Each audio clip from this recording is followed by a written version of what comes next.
નમસ્કાર દર્શક મિત્રો, ગુજરાતી ભાષાની નંબર 1 ચેનલ ડીડી ગિરનારના કૃષિ દર્શન ફોન ઇન લાઈવમાં હું કૃપા ત્રિવેદી આપ સૌનું હાર્દિક સ્વાગત કરું છું. દર્શક મિત્રો, પશુપાલનના વ્યવસાય સાથે સંકળાયેલા લોકો માટે નફો એ મુખ્ય આશય હોય છે અને પશુપાલનના વ્યવસાયમાં નફાકારકતાનો આધાર એ પશુઓના સારા સ્વાસ્થ્ય, સંવર્ધન અને માવજત સાથે સીધી રીતે સંકળાયેલો હોય છે. જો આ તમામ બાબતો અંગે યોગ્ય જાણકારી પશુપાલકો પાસે હોય તો તેઓ ચોક્કસપણે નફાકારક પશુપાલન કરી શકે છે. તો મિત્રો, આજના આપણા ફોન ઇન લાઈવમાં વાત કરીશું નફાકારક પશુપાલન વિષય પર. આ વિષય પર આપના પ્રશ્ન પૂછવા માટે અમારા ફોન નંબરની નોંધ કરી લઈશું. અમારા ફોન નંબર છે 079 2685 3814 અને 079 2685 3816. આપ જ્યારે પણ અમને ફોન પર પ્રશ્ન પૂછો ત્યારે આપના ટીવીનો અવાજ બંધ રાખશો અથવા તો ધીમો રાખશો, જેથી કરીને અમે આપના પ્રશ્નને સારી રીતે સાંભળી શકીએ.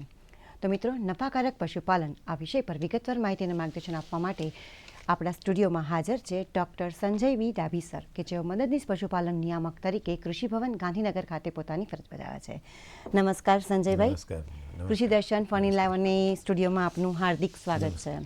નફાકારક પશુપાલન એની અંતર્ગત ઘણી બધી બાબતો આવતી હોય છે અને મને એવું લાગે છે કે પશુપાલનનો વ્યવસાય ધરાવતા લોકો માટે આ વ્યવસાયમાં દુધાળા પશુઓની પસંદગી છે એ ખૂબ જ પાયાની બાબત કહી શકાય. તો આ દુધાળા પશુઓની પસંદગી કેવી રીતે કરવી જોઈએ અથવા તો કઈ કઈ બાબતો ધ્યાનમાં રાખવી જોઈએ? સાચી વાત છે કૃપાબેન. આપણે આપણા દૂરદર્શનના થકી આ કાર્યક્રમ થકી પશુપાલકોને જણાવીએ કે પશુપાલનનો મુખ્ય વ્યવસાય જ્યારે આપણે સંભાળ્યો હોય ત્યારે પશુઓની માંથી આવક, આપણું દૂધ ઉત્પાદન એ મુખ્ય આવક છે.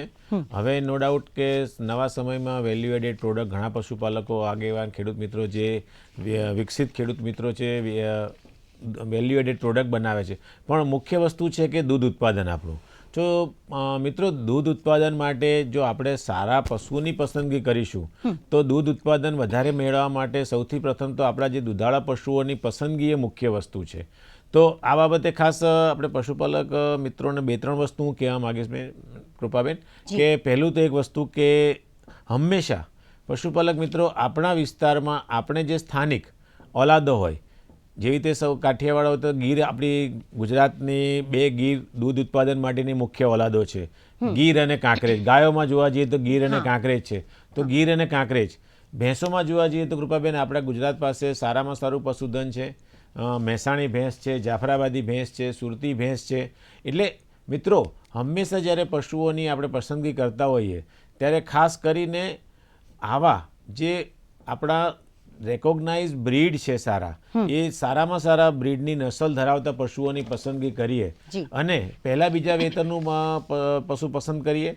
એનું રોજનું એવરેજ દૂધ ઉત્પાદન 10 થી 12 લીટર હોય એવા સામાન્ય બાબતો જે પશુપાલક મિત્રો ધ્યાન રાખશે તો આપણે ચોક્કસપણે નફાકારક પશુપાલન તરફ આગળ વધી શકીએ. જી સર, ખૂબ જ સરસ માહિતી આપી. અત્યારે આપણી સાથે દિયોદરથી દેવજીભાઈ રાજપૂત ફોનલાઈન પર જોડાયા છે. હલો.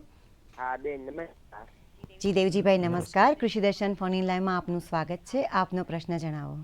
હા બેન, આપણે વધુ દૂધ આપતી ભેંસની કઈ ઓલાદ રાખવી જોઈએ અને એને ખરીદતી વખતે શું ધ્યાનમાં રાખવું જોઈએ? હા દેવજીભાઈ, હા, આપણે હમણાં જ કૃપાબેને કીધું એ પ્રશ્નને રિલેટેડ જ તમારો પ્રશ્ન છે. તમે દિયોદરથી એટલે બનાસકાંઠાથી ખાસ બોલો છો. તો બનાસકાંઠાના વિસ્તાર જોવા જઈએ તો આપણે બનાસકાંઠા અને કચ્છ બંને વિસ્તારમાં જોવા મળે છે. આપણી મહેસાણી ઓલાદની ભેંસો બનાસકાંઠામાં, જો ભેંસનું જ પશુપાલન આપણે કરવું હોય ભેંસ થકી, તો આપણી મહેસાણી અને બંને ભેંસો. અને એમાં બી આપણે અગાઉ કીધું કે જ્યારે સારી ઓલાદ એની બંને અને આપણે જ્યારે લેવા જઈએ ત્યારે એના જે આપણી જે ઓલાદના કેરેક્ટર્સ છે, કેરેક્ટર્સ જોવા જોઈએ. અને બને ત્યાં સુધી લગભગ પહેલાં બીજા વેતરનું પશુ પસંદ કરજો. અને એનું જ્યારે વિયાણ થયેલું પશુ જો તમે ખરીદતા હોય તો 2 ટાઈમની પણ 3 ટાઈમનું દૂધ પણ દોહન કરી અને એ દોઈને એવરેજ દૂધ જળવાઈ રહેતું હોય 10 થી 12 લીટરનું દિવસનું, એવા પશુની પસંદગી કરજો તો ચોક્કસપણે નફાકારક પશુપાલન કરી શકશો. બરાબર છે. હવે પશુ સંવર્ધન પણ ખૂબ જ અગત્યની બાબત છે. આપણે જ્યારે નફાકારક પશુપાલનની વાત કરી રહ્યા હોય ત્યારે તો પશુ સંવર્ધન વખતે કઈ કઈ બાબતો એવી છે કે જે પશુપાલક મિત્રોએ ખાસ ધ્યાનમાં રાખવી જોઈએ? હા કૃપાબેન, આપણે અગાઉ પશુપાલક મિત્રોને દુધાળા પશુની પસંદગી માટેની વાત કરી. હવે પશુ પસંદગી કર્યા પછી જો તમે સારી ઓલાદનું મિત્રો પશુ ખરીદવું હશે આપણે તો એવું નહીં બને કે એક વખત આપણે વેતરનો પશુ વિયાણું લાવ્યા, એને દૂધ દોહન કરી લીધું, એનું દૂધમાં વસૂકી ગઈ, પછી એ પશુ વેચી નથી દેવાનું આપણે. જી. પણ એ પશુ જે આપણે સારી ઓલાદનું લાવ્યા છે એને એનાથી વધારે સારી ઓલાદ, એની આવનાર સંતતિ વધારે સારી ઓલાદની મળે તેવા થકી, એટલે સંવર્ધન, પશુનું સંવર્ધન પણ પશુપાલક મિત્રો ખૂબ જ જરૂરી છે. તો એની માટે આપણા સરકાર બી અત્યારે પ્રયત્ન કરી રહી છે કે ગામમાં રખડતા બાંગડા, સાંઢ, વાછરડા કે પાડાથી આપણા પશુઓને ના ફેરવવા જોઈએ. અને એની માટે મિત્રો ખાસ કરીને આપણે ધ્યાન રાખવું જોઈએ કે સરકાર દ્વારા, દૂધ સંઘો દ્વારા અને અલગ અલગ એજન્સી દ્વારા કૃત્રિમ બીજદાનની પણ ખૂબ સારી સગવડ સરકાર દ્વારા ઊભી કરવામાં આવી છે. તો મહત્તમ કૃત્રિમ બીજદાનની વ્યવસ્થાનો આપણે ઉપયોગ કરવો જોઈએ. જી, અત્યારે પાલનપુરથી દિનેશભાઈ પ્રજાપતિ આપણી સાથે ફોન લાઈન પર જોડાયા છે, એમને સાંભળીએ. દિનેશભાઈ નમસ્કાર. હેલો. હા, બોલો હાજી દિનેશભાઈ. દિનેશભાઈ. હા, નમસ્કાર કૃપાબેન અને હાજી.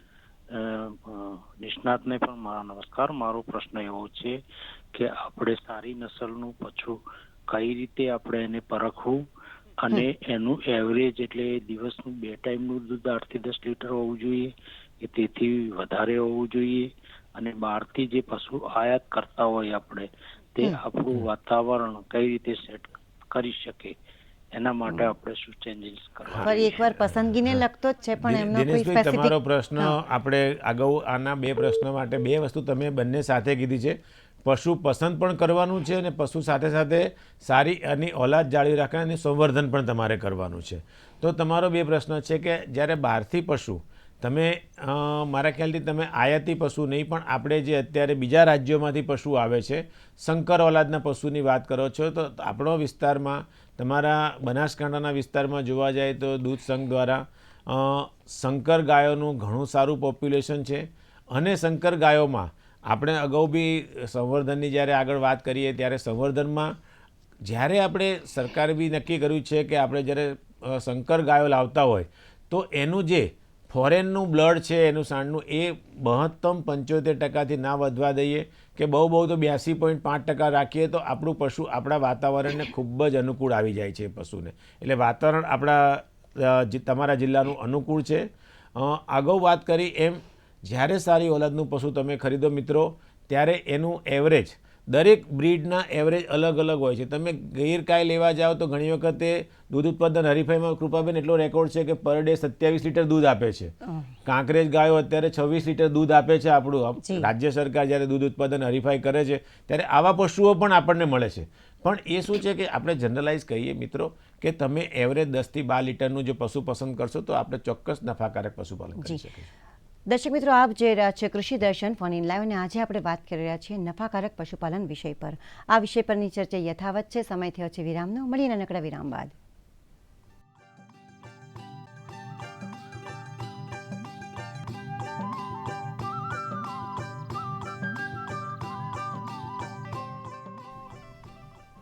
દર્શક મિત્રો, વિરામ બાદ ફરીવાર આપ સૌનું હાર્દિક સ્વાગત છે. આપ જોઈ રહ્યા છો કૃષિ દર્શન ફોન ઇન લાઈવ. નફાકારક પશુપાલન આ વિષય પર ડૉક્ટર સંજય બી ડાભી સર ખરેખર ખૂબ જ અગત્યની માહિતી આપી રહ્યા છે. આપણી ચર્ચાને આગળ વધારી અને અત્યારે જેસરથી હમીરભાઈ આપણને કોલ કર્યો છે, એમને સાંભળીએ. હમીરભાઈ નમસ્કાર. હા, નમસ્કાર સાહેબ. હાજી, આપનો પ્રશ્ન જણાવો. હવે એક ભેંસ મેં લીધી છે ને, હા, તો એ મારે 7-8 લીટર દૂધ કરે છે ને હું દૂધ ભરવા લાવું છું. હાજી. તો એનો ફેટ નથી આપતા સાહેબ, એનો શું હશે? હા, અમીરભાઈ, પ્રશ્ન સામાન્ય રીતે દરેક પશુપાલકોનો આ સામાન્ય પ્રશ્ન છે કૃપાબેન, કે દર વખતે પશુપાલકોને એવું જાય કે આપણે પશુઓને આપણે દૂધ ડેરીમાં જ્યારે ભરાવા જતા હોય ત્યારે ઘણી વખત એવું વિચારીએ છીએ કે મારા પશુઓના ફેટ, કદાચ આક્ષેપિત થતા હોય છે કે ચેરમેન સેક્રેટરી કે એના ફેટ બરાબર કાઢતા નથી. પણ મિત્રો એવું પણ નથી હોતું. ઘણી વખતે ભેંસમાં તમે જોવા જાઓ તો લગભગ 6.5-7 ફેટ, 5.5 થી 7 ફેટ સુધી આવતા હોય છે. જો કદાચ ફેટ ના આવતા હોય તો તમારે એનું દાણનું પ્રમાણ થોડુંક વધારવું જોઈએ, અને આપણે કપાસનો ખોળ ને એવું બધું જો તમે એના આહાર સાથે મિક્સ કરશો તો ચોક્કસપણે તમને ફેટ મળશે.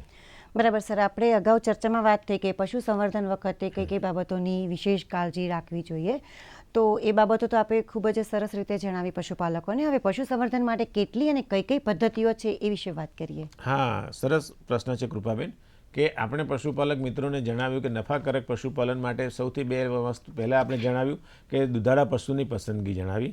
પછી દુધાળા પશુની પસંદગી બાદ આપણે પશુપાલક મિત્રો જણાવ્યું કે ભાઈ સંવર્ધન પણ એક બહુ અગત્યનો ભાગ ભજવે છે. તો સંવર્ધનની જોવા જઈએ તો મુખ્યત્વે એમાં બે પદ્ધતિ આપણે પ્રચલિત છે આપણી કે કુદરતી સર સંવર્ધન. એક દર્શક મિત્રો ફોન લાઈન પર જોડાયા છે, મહેન્દ્રસિંહ વાઘેલા. હલો. હલો, હાજી નમસ્કાર, આપનો પ્રશ્ન જણાવો. હું મહેન્દ્રસિંહ વાઘેલા બોલું છું ધોળકાથી. હાજી બોલો મહેન્દ્રભાઈ. જી. મારો પ્રશ્ન એ છે કે આપણું પશુ ગાય કે ભેંસ જી વધારે દૂધ ઉત્પન્ન આપે ઈ હા. માટે શું તકેદારી કે શું આપણે એને ઓલું કરવું પડે ટ્રીટમેન્ટ? ખરેખર મહેન્દ્રસિંહ, પ્રશ્ન તમારો ખૂબ જ સારો છે. પણ આપણે સૌ જાણીએ છીએ, આપણે અગાઉ પણ કીધું કે વધારે પશુ, આપણું જે પશુ છે એનું તમારા પશુની તમે પસંદગી કેવી કરી છે. જો શુદ્ધ ગુણો ધરાવતા પશુની, જાતવાન પશુની પસંદગી કરી હશે તો એના જે ગીર હોય, કાંકરેજ હોય કે જાફરાબાદી ભેંસ હોય કે મહેસાણી ભેંસ હોય, એ સાથે જો તમે ક્વોલિટી પશુની પસંદગી કરીશું મિત્રો, તો આપણને એનું દૂધ ઉત્પાદન મળી રહેશે. સાથે સાથે આપણે એની માવજત પણ એટલી જરૂરી છે કે એને પશુને તમે ફક્ત ને ફક્ત ઘરે રાખીશું અને દૂધ કાઢી લઈશું તો એવું નથી હોતું મિત્રો. તમે એની સાથે ખોરાક, લીલો ચારો, સૂકો ચારો, ખાણ, દાણ, એ બધું જો તમે થોડું વેલ મેનેજ તમે કરશો તો ચોક્કસપણે વધારે દૂધ ઉત્પાદન મેળવી શકાશે. જી, અત્યારે રતિલાલભાઈ આપણી સાથે ફોન લાઈન પર જોડાયા છે. હલો.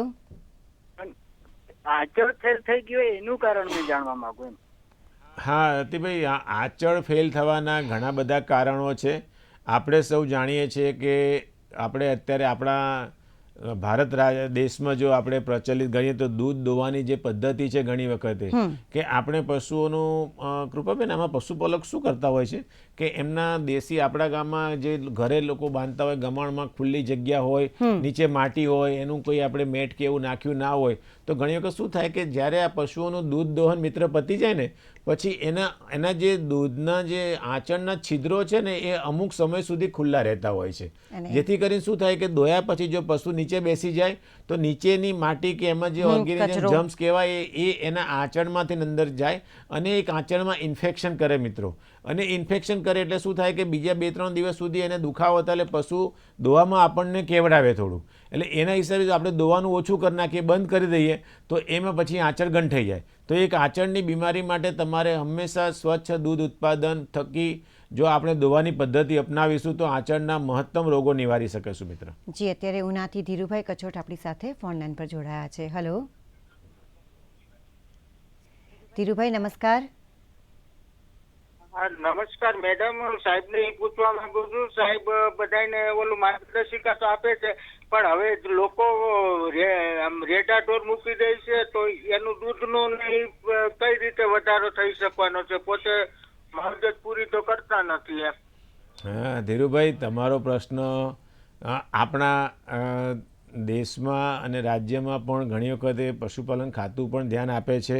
એની માટે થઈને આપણે, તમે કીધું કે રેઢા કે રજડતા ઢોર મૂકી દઈએ છીએ, એ દરેક જો આપણે ગ્રામ પંચાયત લેવલે જાગૃતિ નહીં અપનાવીએ, સરકાર પણ હવે તેમાં, તમે પહેલાં બી કીધું કે આપણે શરૂઆત સંવર્ધનની વાત આપણે કૃપાબેન કરી ત્યારે પશુપાલક મિત્રોને જણાવ્યા કે ગામમાં રખડતા બાંગરા, સાંઠ કે પાડાથી તમારું પશુ ફળી ના જાય અને જે ઉચ્ચ ગુણો ધરાવતા સિવાય તે સામાન્ય હલકી ઓલાદના પશુઓ આપણે ઉત્પાદન કરીએ તો દૂધ ઉત્પાદન ઘટશે. તો મિત્ર, ખાસ આપણે જ ગ્રામ પંચાયત લેવલે જાગૃતિ લાવી, સરકાર પણ આવા બાંગરા જે સાંઠ કે પાડા ગામમાં રખડતા હોય છે એને ખસીકરણનો કાર્યક્રમ સરકાર પણ ચલાવી રહી છે. એમાં આપણે પણ સહકાર આપવો જોઈએ. અને ગ્રામ્ય કક્ષાએ ઘણી બધી પંચાયતો કૃપાબેન એવી છે કે એમાં ગામમાં છૂટા પશુ મૂકવાનો એમને પ્રતિબંધ મૂકેલો છે મિત્ર. તો આપણે પંચાયત લેવલે જો આવા પ્રયત્ન લોક ભાગીદારીથી ચાલુ કરીશું તો આ રખડતા ઢોરનો પ્રશ્ન પણ આપણે મહત્તમ અંશે નિવારી શકીશું. જી, ખૂબ જ સરસ માહિતી આપી. દર્શક મિત્રો, આપ જોઈ રહ્યા છો કૃષિ દર્શન ફોન ઇન લાઈવ, ને આજે આપણે વાત કરી રહ્યા છીએ નફાકારક પશુપાલન વિષય પર. આ વિષય પરની ચર્ચા યથાવત છે. ફરીથી સમય થયો છે એક વિરામનો. મળી નાનકડા વિરામ બાદ.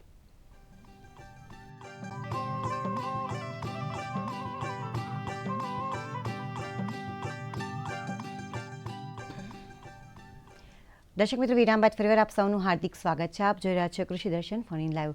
નફાકારક પશુપાલન આ વિષય પર ડૉક્ટર સંજયભાઈ બિડાબી સર ખરેખર ખૂબ જ અગત્યની માહિતી અને માર્ગદર્શન આપી રહ્યા છે. આપણી ચર્ચાને આગળ વધારીને અત્યારે ચીખલીથી લાલજીભાઈ પટેલ આપણી સાથે ફોન લાઈન પર જોડાયા છે, એમને સાંભળીએ.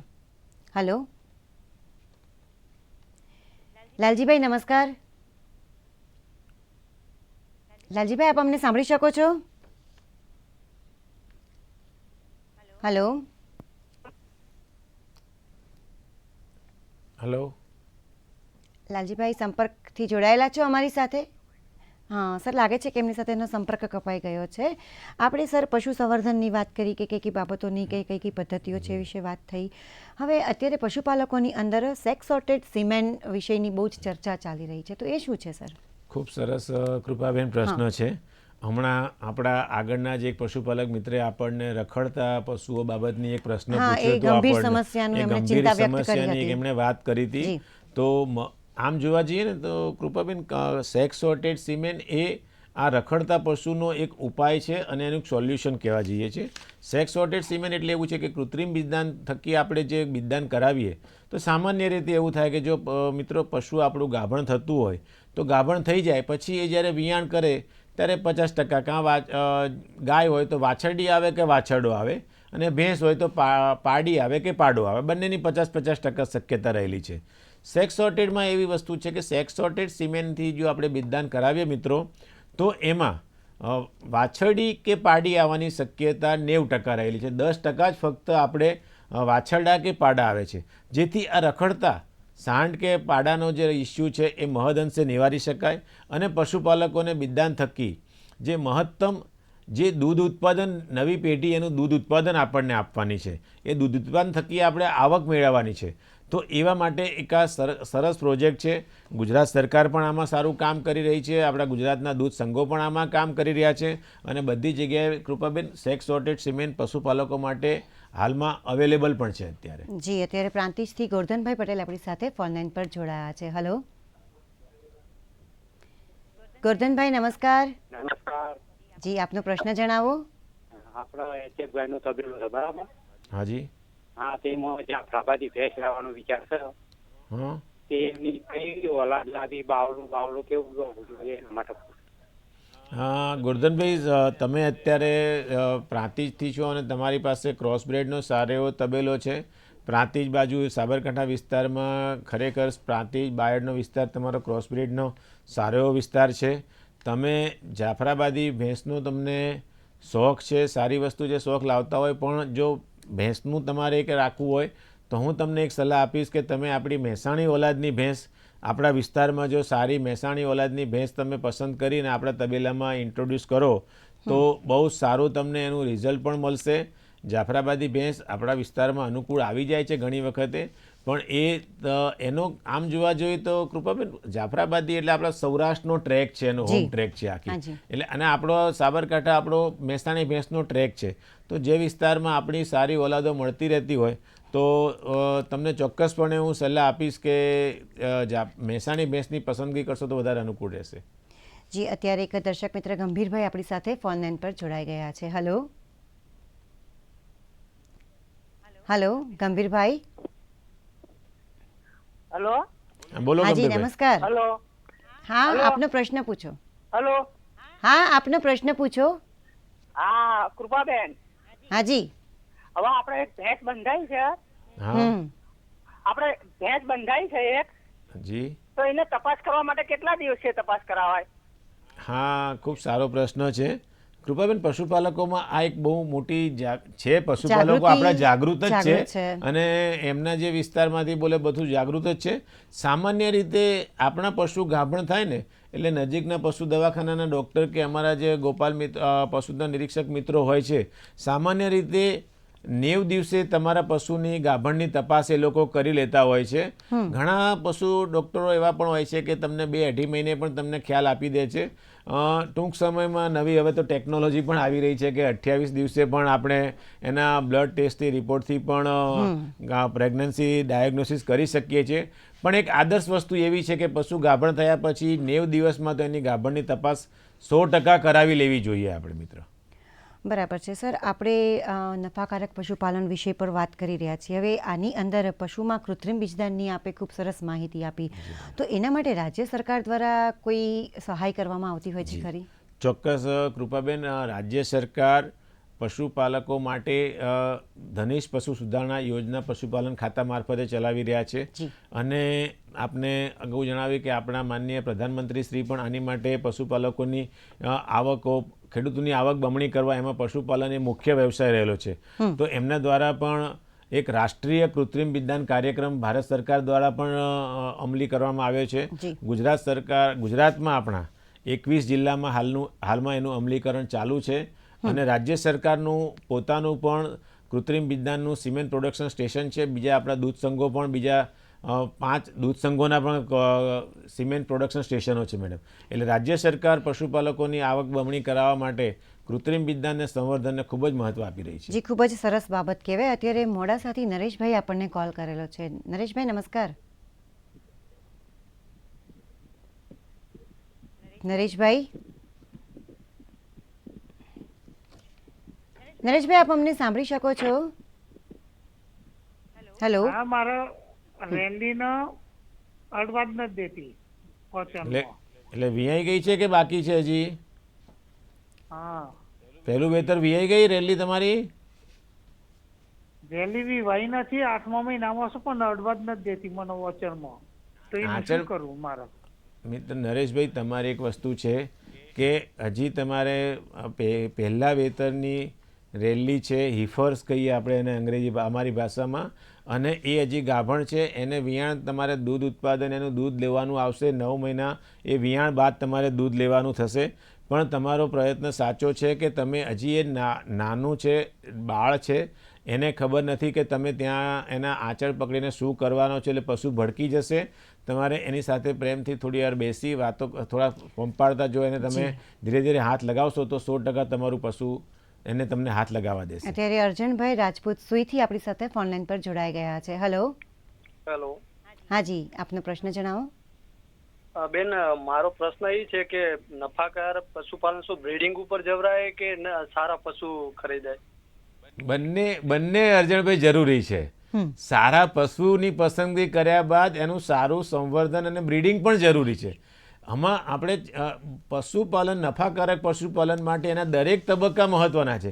સારું પશુ તો પસંદ કરવાનું જ છે, સાથે સાથે એનું સારું સંવર્ધન પણ કરવાનું છે, જેથી આવનાર સંતતિ આપણે સારી ઉચ્ચ કક્ષાની જો મેળવીશું તો જ આપણે નફાકારક પશુપાલન લાંબા સમય સુધી મેળવી શકીશું.